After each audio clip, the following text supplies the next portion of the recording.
I'm Jen Taylor Skinner, and this is the Electorette.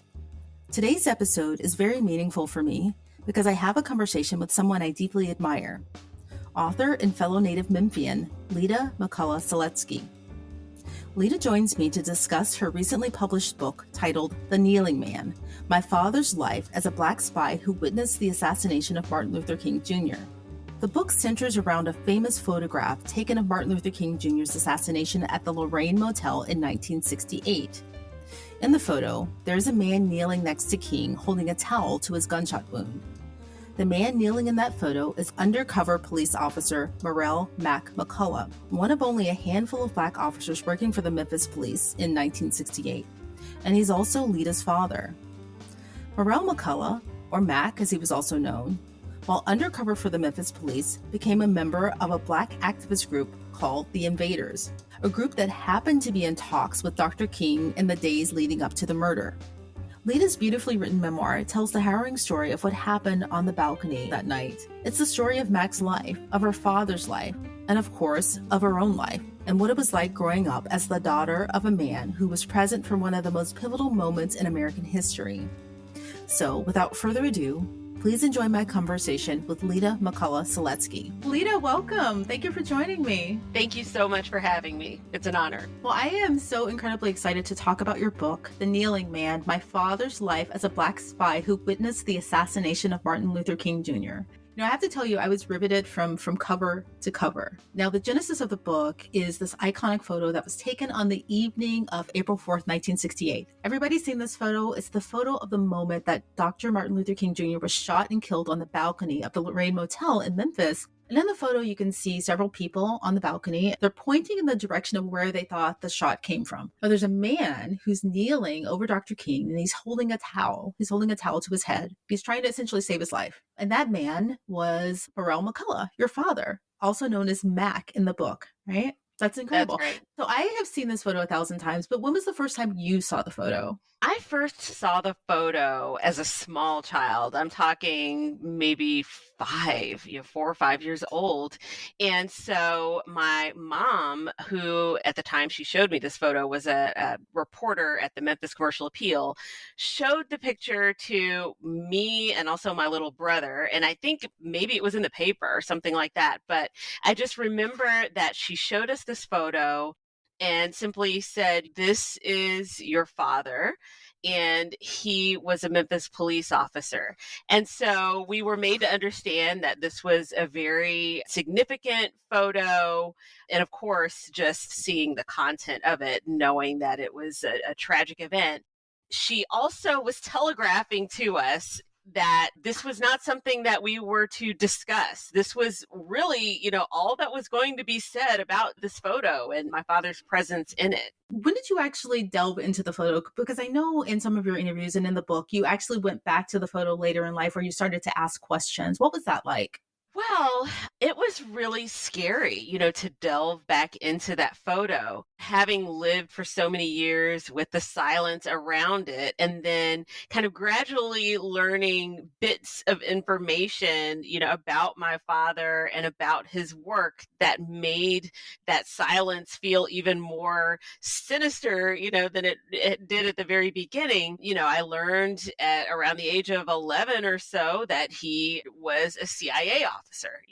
And again, this was something else that wasn't discussed. And then I learned from the newspaper as a teenager that my father wasn't just any Memphis police officer on the scene. He was an undercover police officer. He was a mole infiltrating a Black militant group. So I had these bits of information.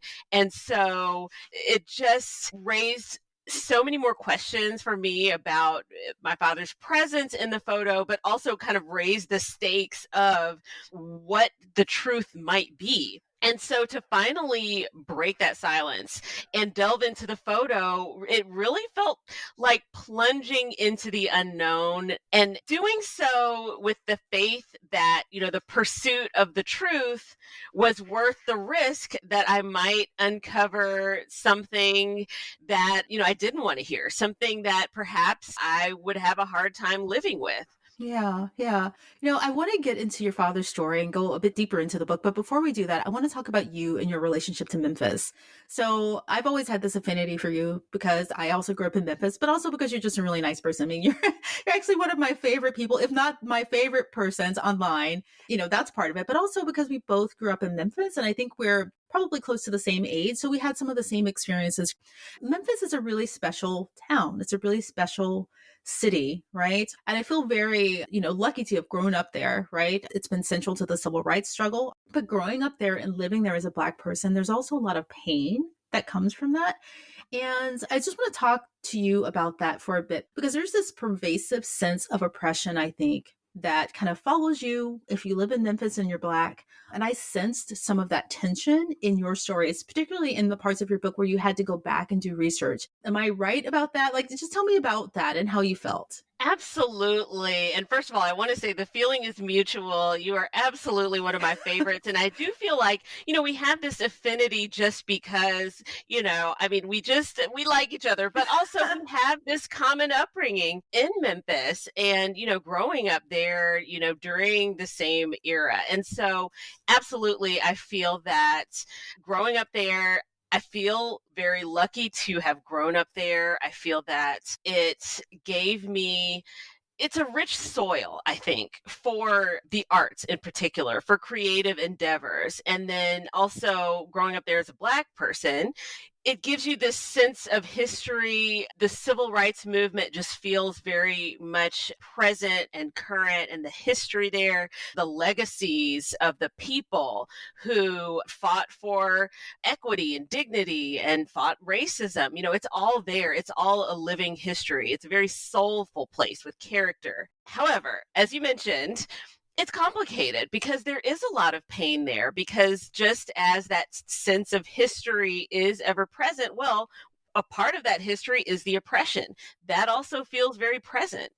And the experiences that I had growing up there were quite formative and feel fresh. The first memory that I have of going to preschool and being out on the playground, first generation of my family to grow up during integration, being told by these two white girls point blank, we don't want to play with you because you're Black. The way that felt, and I can still feel that body blow. I mean, now there's this video going around of the little girl who was ignored at this medals ceremony. When I see that video, I feel that. I feel that so deeply because perhaps, my experiences weren't nearly as momentous as that, being on this grand stage.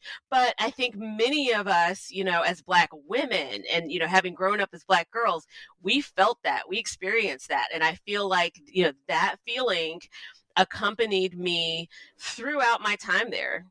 Right. When you grow up in Memphis and you move away, you take Memphis with you, I think, right? You take something with you. And I can't really articulate it, but you do.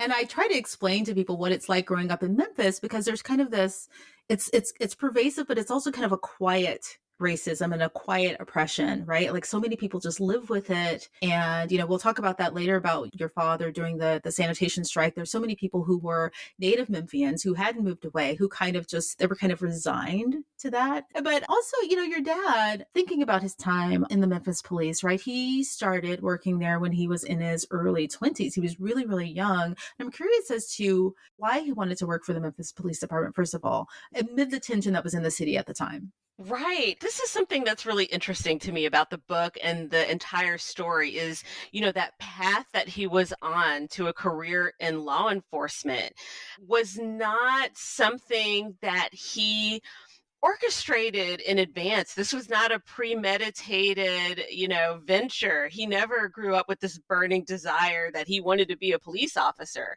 The truth was that, what he wanted was to have a, career. He was interested in agricultural sciences and things like that, having grown up in rural Mississippi. But he wanted a higher education. The way to get that was through the GI Bill. And so he enlisted in the Army and took the the entrance exam and was placed in military police school. So this, law enforcement was not something that he chose, but this was chosen for him. And so in this pipeline from high school to military, that ended up giving him this professional background of, being a military police officer, so that when he was discharged from the Army in 1967, 23 years old, back in Memphis, and cannot get a job, pounding the pavement day after day, looking at classified ads and getting nothing. And finally hearing this ad, a recruiting ad on the radio for the Memphis Police Department, it was his cousin, Eugene, who he was riding to work with, who suggested, hey, Mac, you were a military police officer, so, why wouldn't you put in for this? And my father was pretty incredulous, at the suggestion, but he did it because, he didn't want to let his cousin down. And he said, okay, well, I'll just go down there and pick up the application, which, it turned out to be far more complicated than that. But he became a Memphis police officer essentially because that was the only sort of upwardly mobile career that he had access to by virtue of his military background. But again, this was a path that he was on in pursuit of trying to live out his full humanity, his pursuit of self-determination and trying to make something of himself. Yeah, there were so many serendipitous moments in his story, right? And, especially around the one where he became the Memphis police, joined the police force. That story about him, hearing the ad and his cousin pushing him to go, but he almost didn't become a police officer because, he needed proof of his birth date or his age, and he didn't have that. And there's a story at the beginning of the book where he's, trying to find this birth certificate or proof of his age, right? And that's really interesting. But he almost didn't become a police officer. But when he did, it changed the trajectory of his life, right? Which is, why we have this book. But, also, I want to talk about what the Memphis Police Department was back then in 1968, I think?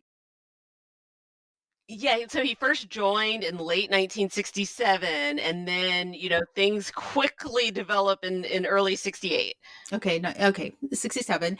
And, the police department was like you'd imagine it would be in 1967. There was still police brutality. I think once, while he was on the force, they killed a young Black man, and he had to endure some, obviously racism within the force. He was one of only, I think, 2 on the force.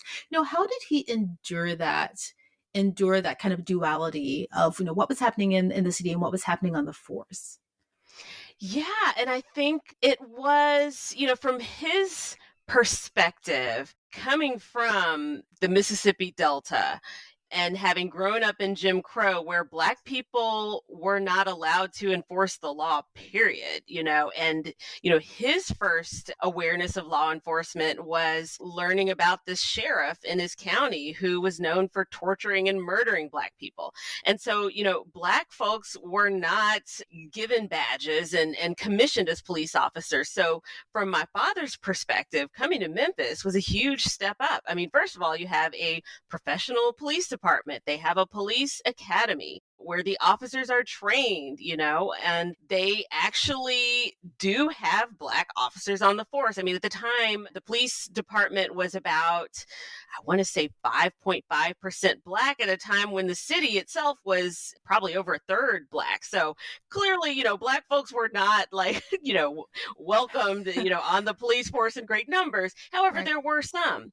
And so for my father, that represented, a world of opportunity that was just completely closed to him where he grew up. And so my sense is he was looking at the Memphis Police Department as an opportunity to be part of that change. Everybody could see the changes happening in society. The change was in the music, the change was in the culture. And so these weren't changes that were happening overnight. The civil rights movement was in full swing. And so I believe he saw himself as part of that, bringing change onto the force, being this Black officer who, to him, law enforcement meant enforcing the law equally towards everybody every single time, but at the same time, I believe there was also this naivete there, being 23 years old and not realizing that the mindset within law enforcement was something very different, which really came down to reinforcing the status quo. Yeah. And so he, I don't think, was really cognizant of those differences, the difference in his attitude towards law enforcement vis-a-vis his colleagues. And then I just think just generally there was less social awareness. Of course, this is long before the days of cell phones and social media. And so while there was police brutality and there were these issues in policing, specifically in Memphis, there were reactions to police brutality, but there just wasn't that widespread, awareness of abuses in society the way that there is today. So it just was not something that was top of mind for him. I think one of the things that you didn't explicitly say in the book, but I kind of gathered, was that once things started to escalate during the civil rights movement, I think that some of the, how can I put this? I think that things started to escalate with the racial tensions, obviously with the racial tensions, but there seemed to be more obvious backlash, I think, from the police with the Black citizens there, right? Is that something that I'm imagining, or is that the case? Yeah, I mean, what's interesting is that, nationally, there certainly was this unrest. And, in 1967, the country had come through the long, hot summer. In various cities, there had been these, huge reactions in urban centers against incidents of police brutality and things. But then in Memphis, by contrast, it was much more laid back. I mean, which is part of the reason why the sanitation strike kind of came as such a surprise to many people, because Memphis just did not have these kinds of issues that you might have found, in a Los Angeles or Detroit or someplace like that. It was this kind of situation where the powers that be, these were white people who controlled the city, who were the power brokers. And there was a sense, that, oh, our people are fine, we get along. But clearly there were, issues brewing under the surface that soon boiled over in 1968 with the sanitation strike. But I think that there just hadn't really been occasion until the sanitation strike came along for law enforcement to have this reaction to some of the changes. Now, of course, once the sanitation strike starts up, then you start to see the reaction with, having demonstrations where police are spraying, entire crowds with mace and beating people and things like that. Yeah. One of the things, speaking of the mace, there's a really funny story. I don't know if it's funny. It's actually kind of cruel, but a funny story where, they just, mace had just been introduced to the force, and there's a photo of your father. They were testing the mace on some of the newer police officers, and they tested it with a surprise attack on your father. And that was in the local newspaper, the photos of, these police officers being maced, which brings me to my next question. I think one of the things that I gathered from his stories was that the Memphis Police Department both needed him, but they also didn't truly value him, because they didn't really protect him. When they sent him undercover, and we'll get into the undercover story shortly, when they sent him undercover, they did so kind of haphazardly. It was kind of risky. He didn't have a really strong backstory. Is that the sense that you got too, that they both needed him, but didn't fully value him? Absolutely. Well said. I mean, I think there was such a lack of care that was so apparent in the way that he was treated, as you mentioned, with the macing, where when I saw this story, when I came across this in the Commercial Appeal archives, I mean, my first question was, out of all of these recruits, they're going to choose the Black guy, right. Mace down, and then have this huge photo spread about it. But then, also this undercover mission, sending him into this group that they clearly know little about, and they need him to be their eyes and ears to gather information. And they just took such little care in, ensuring that he was safe. And, the fact that, he's going to go undercover now in this Black group when he has been seen in uniform by probably, a good chunk of Black Memphis Right, and right. has been in the newspaper a couple of times. It just does speak to this issue of how oftentimes, we as Black people, marginalized people, how often we are needed, we are essential, and yet we are not valued. Yeah, yeah. So the sanitation strike and him going undercover. So the sanitation strike happens, and it started when two men were killed on the job during sanitation work. They were crushed in the bed of the sanitation truck. They were striking because of working conditions for the sanitation workers in Memphis. So that's the backstory for that. And so your father was sent undercover to a Black militant group called the Invaders, right? Now, tell me who the Invaders were. How did they compare to the Black Panthers and to SNCC at the time? Just what was their place in this moment in history of activism?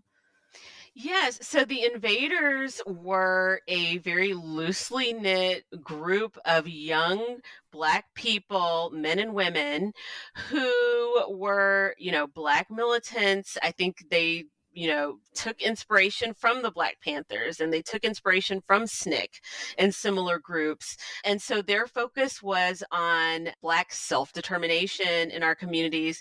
And, coming from this perspective of young folks who they felt like, nobody listened to because they didn't have any money, they were young, and they were Black. So, they were, among the most marginalized people in Memphis. And they thought, we understand the struggles better than anybody, probably because we live it, we experience it. And so why not put our heads together and put our resources together and find some solutions where we're not coming out with our hats in our hands asking for equality, but we're taking what's ours, we're taking control.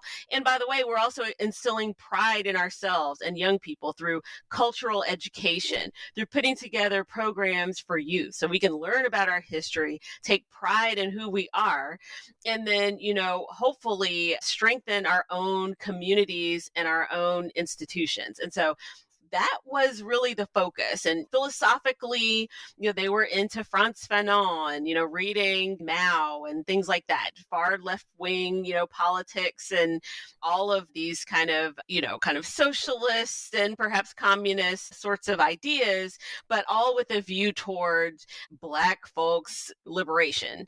And they were really one of many groups under the umbrella of a group called the Black Organizing Project.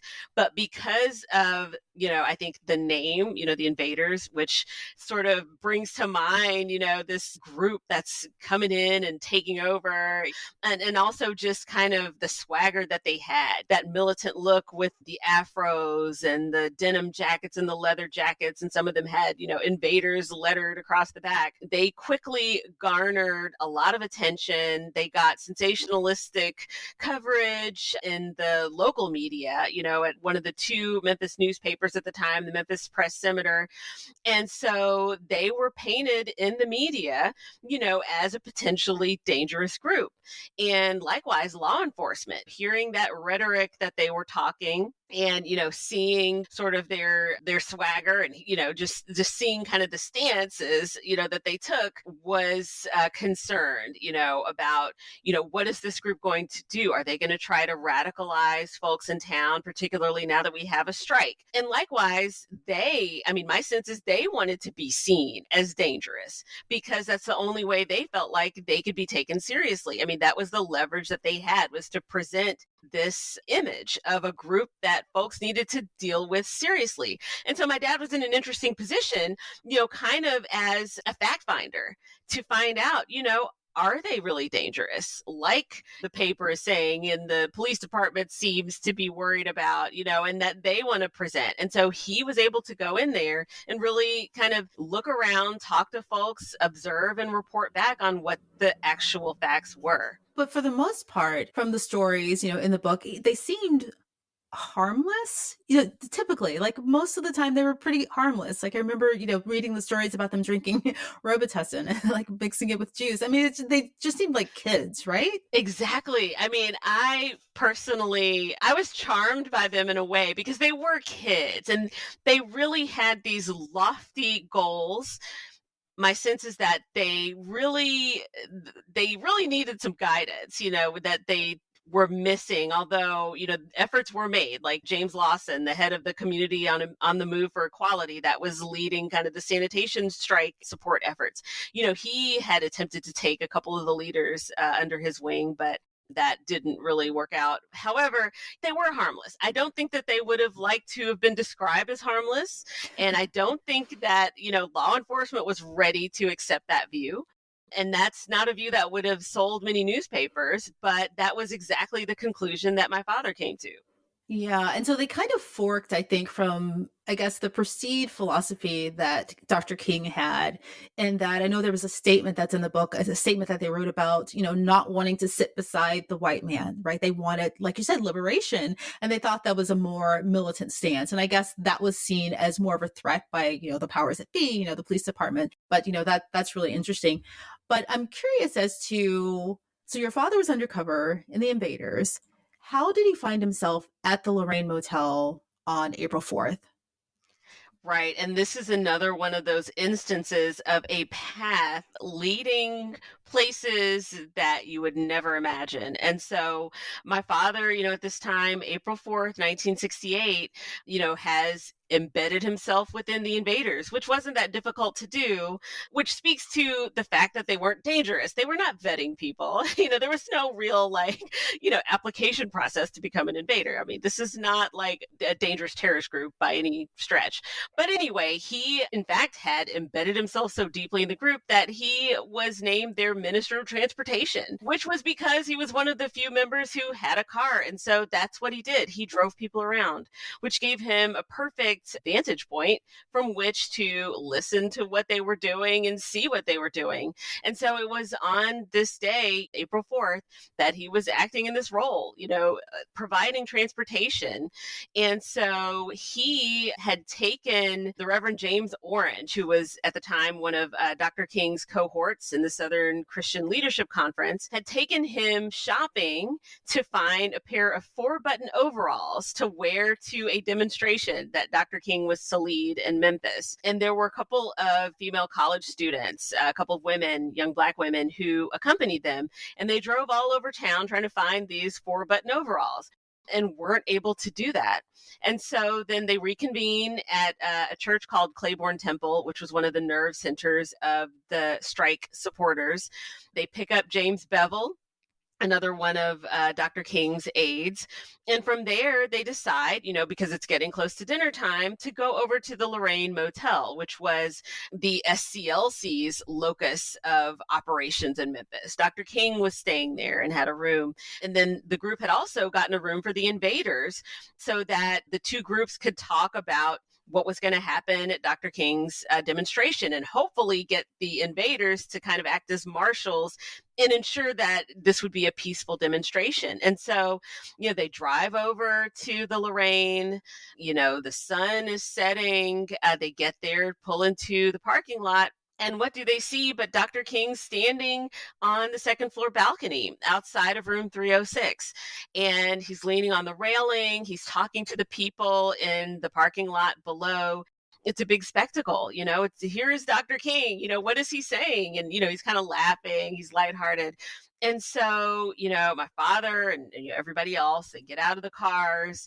And, they're, just as they're approaching to kind of hear the conversation, there is a thunderous boom.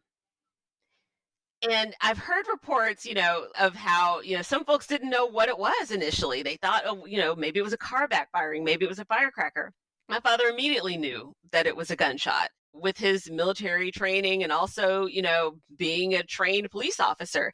And so, unlike a lot of folks who are not necessarily going to be running into an active shooter situation. In fact, I would say, there are very few people who would do that, and particularly somebody who is trying to protect their cover, which my father, was, having to do. But he saw Dr. King fall, and his thought was somebody's got to do something. And, he was trained to provide first aid. And so he ran up an external staircase, dropped to a crawl, passed a cleaning cart on the way over to Dr. King and grabbed a towel off that cart and used the towel to apply pressure to Dr. King's wounded jaw, which is the moment that's captured in the famous photograph. Right. That's incredible. First of all, he stayed undercover even after that, for a long time after this happened, right? Which was incredible, because there's a part where he's at the scene and he sees a police officer, and he goes, a white police officer, and he goes and he tells them, I'm a police officer too, but I'm undercover. And he tells them, where the shooter was, where he thinks the shooter was, right? And the white police officer goes on, and I don't know what happens after that, but it's incredible that his cover wasn't blown. Like, he just went up and talked to this white police officer, and all of these people were around. I mean, I'm assuming that it was just such pandemonium that no one noticed, or... Yeah, no, it is. It's incredible. And yeah, that is a moment where he was putting his cover at risk. I mean, first of all, running up there and being in this photograph, that is going to put his cover at risk. And then sidling up to this lieutenant and just kind of saying in a low voice, revealing that he's undercover. Yeah, it is just amazing that he was still, despite these things and other things that happened, that he was able to maintain his cover for almost another year. Yeah. So the thing that I wanted to ask you about that I didn't quite understand, because I know nothing about guns, he said there was something about either the sound, the volume, or the smell that stood out to him, and it didn't strike him as a civilian gun. Is that right? Am I getting that part right? What was the conclusion to that? There were some anomalies to his mind that just didn't quite add up. And the main one was a strong odor of gunpowder, which is not something you're typically going to smell a great distance from where the firearm is fired. But he smelled this strong odor on the balcony where the bullet lodged into, or, hit Dr. King. And so he thought that was very unusual. Also, just the nature of the wound itself, the way that it appeared, the way that, just the damage that he saw and the blood spatter on Dr. King's shirt. He put those details together and concluded that the bullet exploded. That was his impression. That was something that he raised with these two FBI agents that he spoke with, who interviewed him shortly after the assassination. My father's conclusion was that, this was a different kind of bullet than you're going to find, off the shelf. And what these agents told him was, that's just not possible. No such bullet, exists. We don't even have that kind of, bullet, the FBI. So, you're just mistaken. And so that was the end of that. And there's really no further, I guess, exploration of that. I have tried to kind of track down some answers, which, I am far from a firearms expert. I had to study, just to figure out just the very basic information about these firearms and bullets. But it'd be great if somebody did pick up that thread to look into, what they make of my father's assessment, because to this day, he is adamant that there was something strange about that bullet. Yeah. Does he have a theory? He will not theorize. This is my dad. It's funny because, I worked for so many years, interviewing him, trying to get his feelings, his impressions, subjective information from him. He's not that willing to just give subjective information. And there's certain things where he tends to talk a little bit like a police report and kind of just the facts, ma'am. He will not sort of give into this, conjecture about, it could be this, it might be that. He's just saying, this is what I observed and this is what I concluded. The end. He has no theories about it. And yeah, that's kind of the way his mind works. It's interesting following this. Like you said, he was undercover for a year after this, which again is incredible. But years after this, decades even, there was some suspicion around him and or the invaders that they were somehow involved in the assassination, right? And that was pretty tough for him to live through. How did that conclude? And, how did he feel about that, just generally? Yeah, I think that was really tough for him in ways that he hadn't really had an opportunity to unpack until we started talking through it. And I think the first time that these suspicions really impacted his life was after, he had left the Memphis Police Department. His cover was blown in 69. So then he was overtly, police officer, and he ended up going from the Intelligence Bureau to Vice and Narcotics and did that for several years. And then ended up getting recruited by the CIA after, pursuing just a career that would allow him to kind of move up without hitting the kind of ceiling that he hit in the Memphis Police Department. And that's a story in and of itself. But anyway, he winds up at the CIA. And it was at the CIA that these conspiracy theories start to impact his life. In the late 70s, the U.S. Congress has a select committee on assassinations. This is in the House of Representatives. And so they are investigating the assassinations of JFK and MLK. And so in the course of these investigations, you have congressional investigators who are going around talking to everybody who was an eyewitness to the assassination, everybody who might have, knowledge about what happened, to get to the bottom of whether there was a conspiracy to kill Dr. King. Did James Earl Ray really kill Dr. King? Was there a conspiracy? Matters of this nature. And so these investigators come to the CIA to question my father, who was the nature of his work at the CIA was not information that could be made public, not in a way that would allow him to continue there. And so once again, his job is kind of in jeopardy if there's this, public knowledge of who he is and what he's doing. And so he's got to navigate that. He's got to answer the questions, cooperate, of course, which he's very willing to do, but at the same time worried that, his employment is going to be disclosed and his career is going to be derailed. But yeah, he's got to answer these questions. He ends up having to testify in a public hearing where he's asked painful questions. One of the questions was, do you think that your actions in trying to, apply pressure to Dr. King's wound, do you think that that could have harmed Dr. King? Could that have killed him? I can only imagine the gut punch, such a question must have been when he actually ran up there, put himself potentially in jeopardy to try to save Dr. King's life, and now being viewed as potentially having a role in ending Dr. King's life. But this is when the conspiracy, theories and the questions around him start to kind of coalesce. And then this continues into the 1990s when you have a figure, Lloyd Jowers, who ran a restaurant in the bottom floor of this rooming house where James Earl Ray was staying and where he, fired the fatal shot from. Well, Lloyd Jowers claims that he had a role in the assassination. He told various stories that weren't always consistent.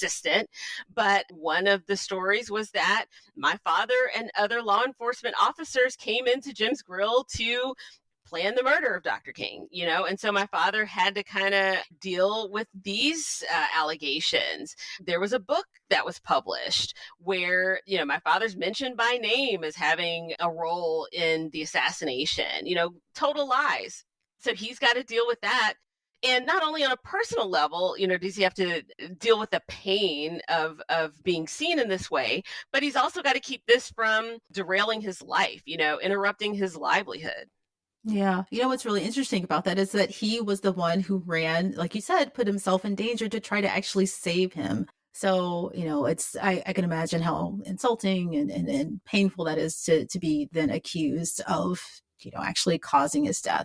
There are just so many issues that flow from the natural trajectory of his life, as, I guess, uncanny as it was and unusual. You can kind of see, in every step of the story, how one event influences the next and put him on this path just because he wanted to, have a career. He wanted what everybody wants, He wanted Yeah. to kind of use his talents and his gifts and his abilities to be who he could become. And because of that, he winds up at the scene of, one of history's tragic murders. One of my favorite chapters in the book is titled Flag. And that's where you talk about your own experiences with race. And, you'd moved out of Memphis, I think. And there's a story where you're having dinner with some couples. And, it was shortly after the 2016 election. And there was kind of a confrontation at the dinner because one of the couples, voted for Trump. I love this chapter because you talk about something that I struggle with myself, is that, how do we behave and how do we respond when we're in these environments, these, mostly white environments, when we're thrust in these environments, or we enter them because, like your father did, he had a career plan that he wanted, a career path that he wanted, or we find ourselves in college, or we find ourselves at a dinner with people from our, kids' school, for instance, how do we behave? And I think that's what I meant earlier in the conversation. We were talking about, you kind of internalize that oppression, right? To the point where sometimes we find ourselves oppressing ourselves, right? And that's when we know that it's worked the way that it was intended, when we start to kind of police ourselves, right? And so you had this moment in this book, which is really beautiful, where you confronted this couple. And I want you to talk about that, but I want to read this quote. This is my favorite quote. You said, "I found myself in a place where I needed to be accepted when I should have been in a place where I belonged. Between these two conditions lay all the difference in the world. If belonging is a rich, life-sustaining meal, acceptance is a thin gruel. You can survive on it, but that's about all you'll do." I just love that. I'm going to save this and keep it somewhere. But talk about that story and about, how your own feelings evolved. Yes. And that chapter was a really tough one to write because, it really kind of cut to the heart of what I feel is, I guess, one of the big challenges of being, a Black American, a Black woman today, where, now we're past at least de jure segregation, even if there is certain, de facto segregation that still exists. And so now we're in these environments. However, what has happened is that it's not so much that society has desegregated, but we've been integrated into, predominantly white institutions. And there's a difference there. I've been talking to people about this. I had a great conversation with a man who was one of the first people in Memphis to integrate one of the big high schools there. And he talked about the difference. It wasn't like, white students were being bused to like Hamilton High School, Right. No, we it's not so much that we desegregated, we were integrated into. And so I feel like that was the position that I was in. And a lot of folks, in our generation, so we're placed in these situations where, we are integrated into predominantly white institutions and social settings. And perhaps with the expectation that, yes, we're going to be treated fairly. We belong here just like everybody else does, but not necessarily prepared for the lack of real, I guess, you could even say a backlash against that. The ways in which folks communicate to you, whether explicitly or implicitly, that you actually don't belong here and you are not one of us. And being made to feel less than, whether it's through like, microaggressions or like macroaggressions, like aggression. And so the scene that you described, I feel kind of encapsulates that predicament. At this point, I'm, grown woman. I've got 2 kids. I have had a professional career. And now, I'm kind of living out, that path that, from the outside probably looks pretty successful, but how have I somehow, how has success for me meant living in this environment where I'm sitting at a dinner table breaking bread with people who voted for somebody that stands for oppression of people like me? And they're announcing this proudly, what does it mean? And all the times that I wore the mask and I played nice and really was playing into this idea of respectability politics, was I not? That, well, if I conducted myself in a certain way, if I expressed myself in a certain way, then people would treat me better because I was more respectable. Well, that hadn't worked out very well at all, had it? Yeah, And yeah, so it was in that scene that I decided I'm just going to say what I feel, which was, how could you do that? How could you vote for this man? And so, it was painful because, the folks who were in that scene, I mean, I know those people, and I know people who know those people, but it's the truth. It's just the truth. And I'm not going to play nice anymore because playing nice gets you nowhere. It gets you less than nowhere. yeah. That's another one of the parallels I think that we have. The reason why I connect with you and the reason why I connected with the book is because there's a part in the book where you describe like wanting to, you had this like fantasy life, your future adult life where you're living in the big city, like the Jeffersons, and I had that same fantasy, right? Like living in a loft in New York City or somewhere, right? And we both have left Memphis, right? And perhaps we were trying to escape some of the same things, right? But as you've just pointed out in the story, we can't really escape. And I wonder if it's different as Memphians in that kind of internalized oppression. Is it deeper in us? I don't know. And when we break free, or do we feel freer? I don't know. I agree with you. I just feel like, I mean, I had the sense from an early age that if I got out, like if I physically got out, Yeah. then I would somehow be free. But as you say, no, because, well, first of all, this is America.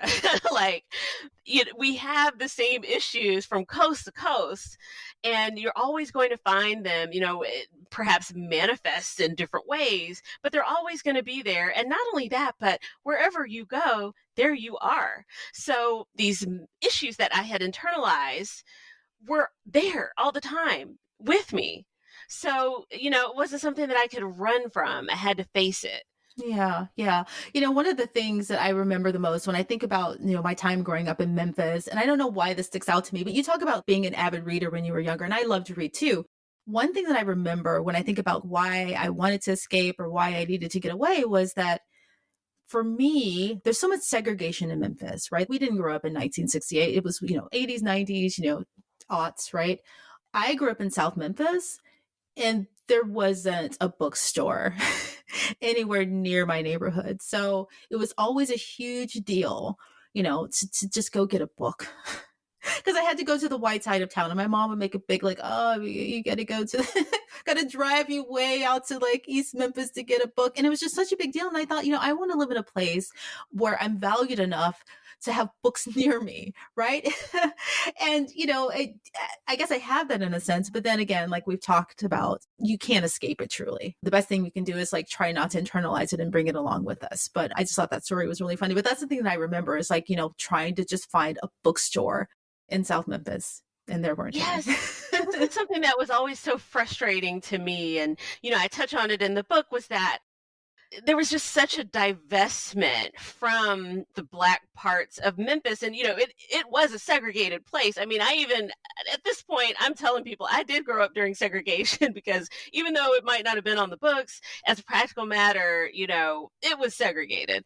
And so, success for a lot of folks meant leaving North Memphis, leaving South Memphis, moving to East Memphis, or moving to these farther and farther flung suburbs and exurbs.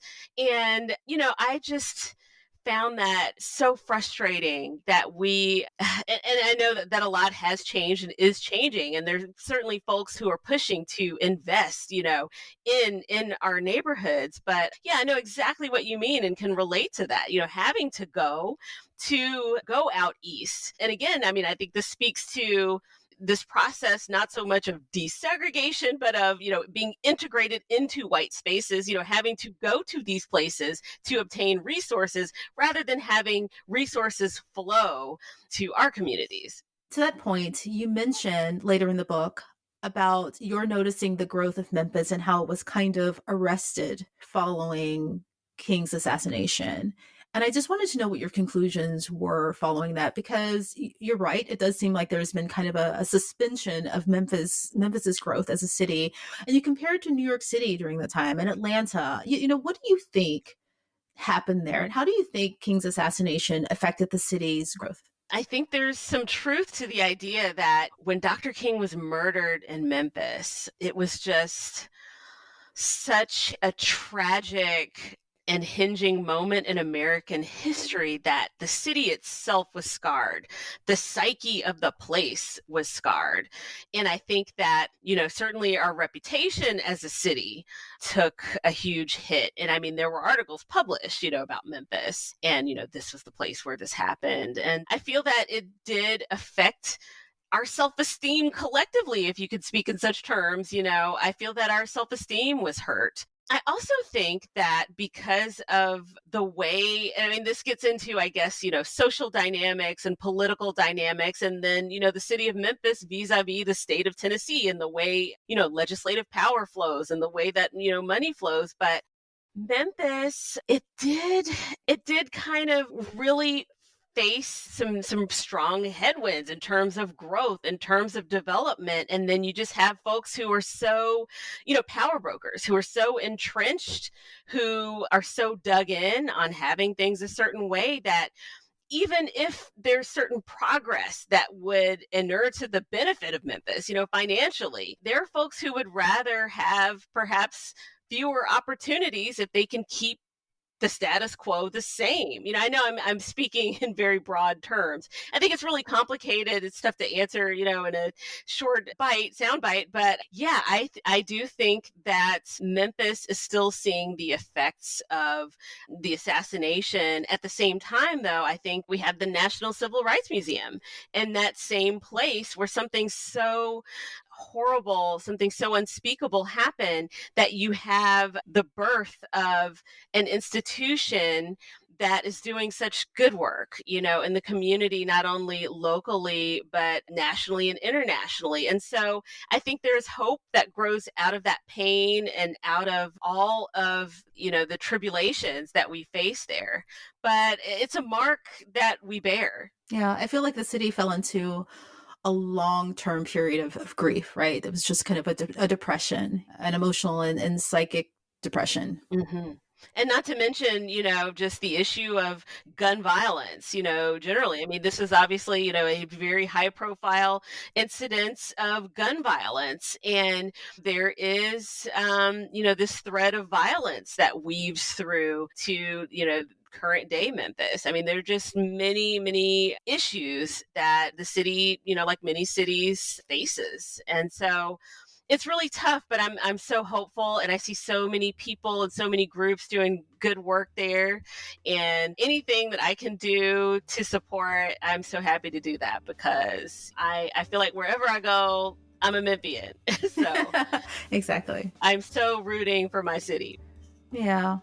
Well, Leta, thank you so much for joining me. Thank you for writing this beautiful book. I'll probably read it the third time. And just thank you. Thank you for being such a wonderful, beautiful person. Thank you. And likewise, thank you for being a wonderful, beautiful person and all the great work that you're doing. And it's been such an honor to speak with you about this book and about our hometown.